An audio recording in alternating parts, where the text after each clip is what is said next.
fresh. I comb my hair this time.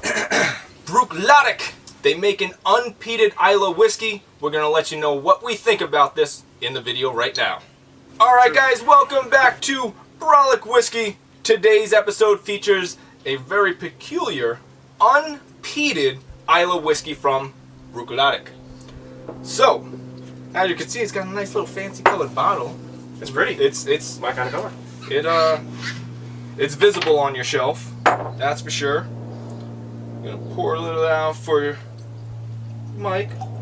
I'm gonna give Mike a chance to nose the glass and find out what he thinks about this one, while I just list off a couple of notes about this in case you haven't had this before. It's actually bottled at 50% ABV, so a little bit up there. What does make it unique is that it's an unpeated Islay, and they, of course, like most Scottish whiskies, pride themselves on using spring water local to their distillery. 100% Scottish Barley, so it's non-chill filtered, no color added. This is its true color. It is a no age statement whiskey, so we don't know how old it is, but you do see a good amount of color for no age statement. It's a beautiful color. It's got a wonderful body on it. You swirl it, sticks to the glass nicely. Aroma-wise, first thing I got out of it was some kind of fruit, like an apple type. Very clean, very smooth, very enjoyable to smell. Taste-wise, put on the front of the tongue. Once again, it gives you a very clean flavor. That spring water, I think, is what does it. You get some sweet tones. Again, I like that apple type sweet tone. It's nothing like a pineapple. It's very subdued but sweet. Put on the back of the tongue, it got a little rough for me. I got a lot of that alcohol burn as it went to the back of the tongue, so it made it a little bit rough. Keep it on the front of your tongue, and you get that enjoyable, I want to say almost like a dessert type whiskey drink. Okay. Yeah. So you're liking it? I was, as long as I drink it on the front. Okay. So if you sip it like a normal human being would sip it? Yes. Okay, yes. You like it when you drink it like a human. Got it. Yeah. So, do you have a score yet? Or do you need to take another sip before scoring? I don't, but I'm going to do it anyway. Mm-hmm. Just because it was enjoyable. So, this one is super popular. A lot of people in my whiskey groups they go gaga over this one, where it's one of their favorite whiskeys. I told you I did not want to give you any inclination of where I'm going with this one, so I want you to score this before I even talk about it. It's simple, it's sweet. I would not give this to someone that's completely beginning on whiskey. This is not a first whiskey drinker. After about 5-10 different whiskeys in, go with this one. Score it. I'm going to give it a 8. Wow! Yeah. Holy cow! That's way higher than I thought you'd give it. Really? All right.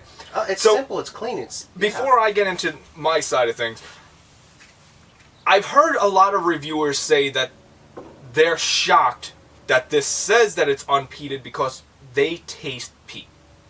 Do you feel this has any type of a peat to it? Does it taste peaty like some of the other Isleys? I don't get the flavor of the peat, but you get that sensation, that tingle, like it's peaty. Okay.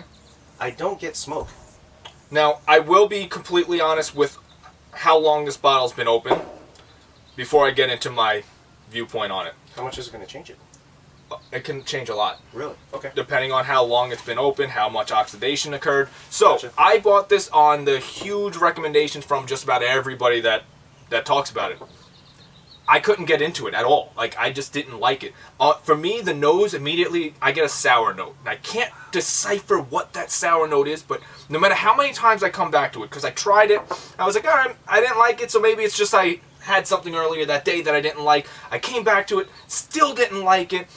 So I've kind of been just trying it little by little, weeks apart, and then I just let it sit, and like, you're on timeout. I'm not digging it. And I couldn't believe why people loved it as much as they say they do, because I definitely did not like it at all. I gotta say, this definitely mellowed out a lot from the oxidation. I still get those sour notes that I'm not particularly fond of, but nowhere near as harsh as I was getting it in the beginning. So for me, I'm not getting sweet. I definitely smell sour notes. Maybe it's sour apple? Maybe. I'm reaching here. Maybe it's sour apple. I definitely get an apple scent from it. It's not as bad as I would have rated this if it was a fresh bottle. So I'm going to be nicer than I would be if it was a new bottle. My palate doesn't like the Classic Laddie. I know it's almost sacrilege. Everyone seems to love this one. 5.5. Really? Yeah. All right. I'm not a big fan of the Classic Laddie. I'm telling you, if this was a fresh bottle, the score would be even lower. That makes me wonder then. That makes me wonder. I'm going to suggest it still. Okay. This, I think, is as you progress through your whiskey drinking as you're getting ready to step up to the next level of complexity, I think this is a nice transition. Still a little bit simple, but on your way up. Got it. So we are going to dilute this one down with just a couple of drops. Now remember, this is at 50%, so it does have a good amount of alcohol content to it already. So with us dropping it down a little bit, Ooh, it took a lot of body weight. lowering that ABV, we'll find out what it does to the taste. Bruichladdich, they go all the way back to 1881. They are an old school label owned by the Harvey brothers up until 1936. They went back and forth with owners all the way to 1994 when they completely shut down. Uh-oh. Oh. Mike's not digging it. In 2000, Mark Rayner and some investors reopened Bruichladdich and actually completely dismantled all the equipment, refurbished it, and they are still using the original equipment that was back from 1881. That's not just a fantastic story, but that's a credit to the owners and the investors. The investors, they like to shove a lot of money, but to keep the old equipment, that says something about them. So you made a really sour, bitter beer face when you tasted it. Yeah. What didn't you like about it? The sour, bitter beer taste. Okay. Yeah, adding the water, it killed the aroma. I don't know, maybe what you said about the sour notes stuck to me. Because once I smelled it, I was just like, ooh, this is not pleasant. This is where things become so amazing, right? I hated it. Like, it's just so sour note. He's saying he got sour notes when the water came in. I did not enjoy it. I don't get the sour note now that I added the water.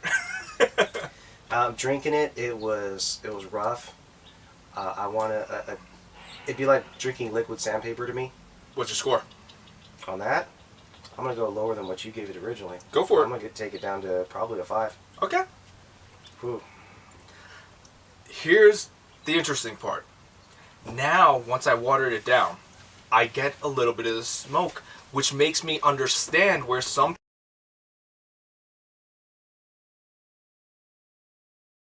Alright, and this time we're going to try the Bruichladdich on ice.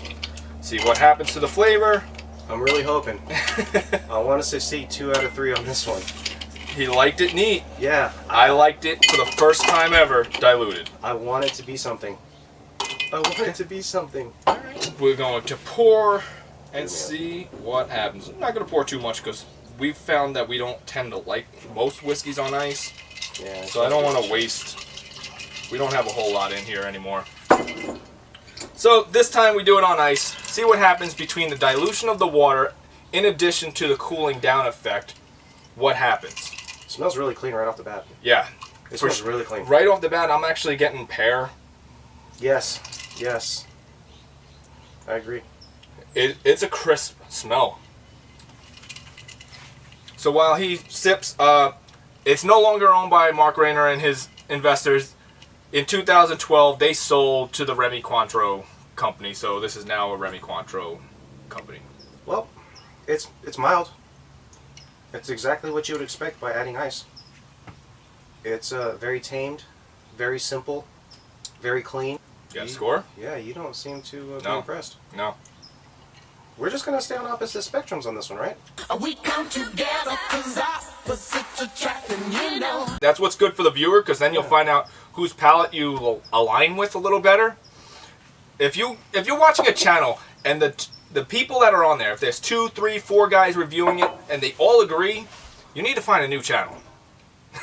Okay, that's a little bit harsh, but everyone has a different palate. Everyone should be true. tasting different things. True, but you need to find. No one should agree all the time. You need to find someone you agree with. You need to find someone you agree with, and I don't agree with Dave today. And from your perspective, I'm on the right and he's on the wrong. That's good. You're not exactly wrong, but you're not right. Okay. Please stop fighting. It's very clean. It's very simple.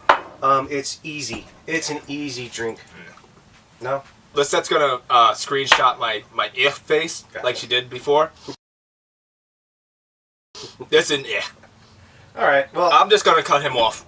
Don't give this to me. 1.5. It's almost undrinkable. Really? Yeah. Don't give it to me on ice. I'm gonna bump it up. I'm gonna take it up to around the 6.1, right in that area. Okay. Like I said, it's that middle range for drinkers as you're climbing up. I think this is not beginner. You don't want to give this to a beginner. And The ABV alone might make it where it's not exactly beginner friendly. At 50%, it might be a little too much of an alcohol sting. Mike clearly liked it more than I did when it was straight neat. He didn't like it on with dilution. I did, and I definitely don't like it on ice. And you seem to enjoy it. I would say the best way to do is neat. Ice is okay. If this is what you got and someone is having a little bit of trouble with the burn, throw some cubes in it, clean it up a bit, make it mellow, give it to them, and tell them to shut up and drink it. Well, the Classic Laddie is readily available anywhere you go. We recommend you try it for yourself. Let us know what you think. Leave a comment in the section below. Let us know what you think of the Bruichladdich. I'm sure I'm going to catch a whole lot of flack for saying that I don't like it, because it is widely popular. That's fine. But my palate just doesn't align with the Classic Laddie, and that's fine. You shouldn't always have the same opinions as everyone else. So, with that being said, try it for yourself. Feel free to let us know what you think of it. Till next time, watch the next video, hit the subscribe button. In case you guys haven't noticed, new canopy. So this is official. We are the best whiskey review channel underneath Mike's new canopy. See you next time.